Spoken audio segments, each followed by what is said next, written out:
ارے زینب نے مولا سجاد کو اٹھایا، بیٹا سجاد اٹھو، تمہارے بابا آئے۔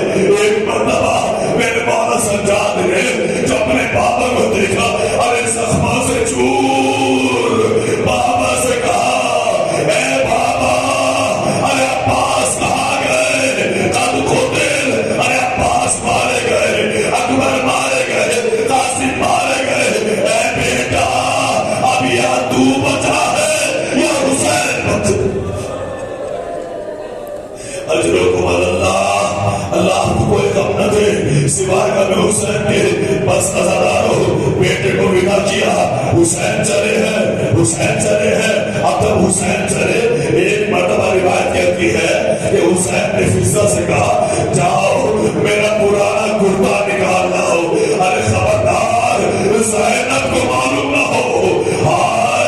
فضہ نے کرتا اٹھایا، خاموشی سے خیمے سے باہر آنا چاہتی ہے۔ زینب عالیہ کی نگاہ پڑی، اے اماں فضہ یہ کرتا کہاں لے جا رہی ہو؟ کہا میرے پاس آقا نے منگوایا ہے۔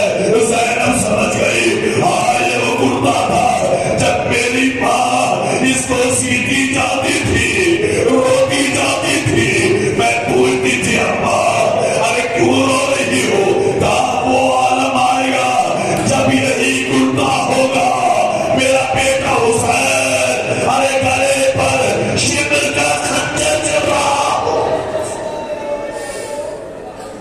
اجرکم اللہ، حضرت آخری جملے ہیں پر حسین بیٹیوں سے ملا کر کے آئے، اب گھوڑے پر سوار ہونا چاہتے ہیں۔ اب تک حسین نے سب کو سوار کیا،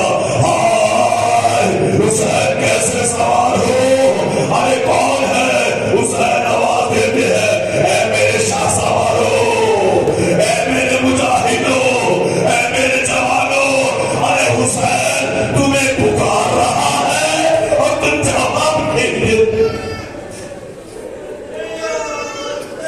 حسین تمہیں بلا رہا ہے لیکن جواب نہیں دیتے۔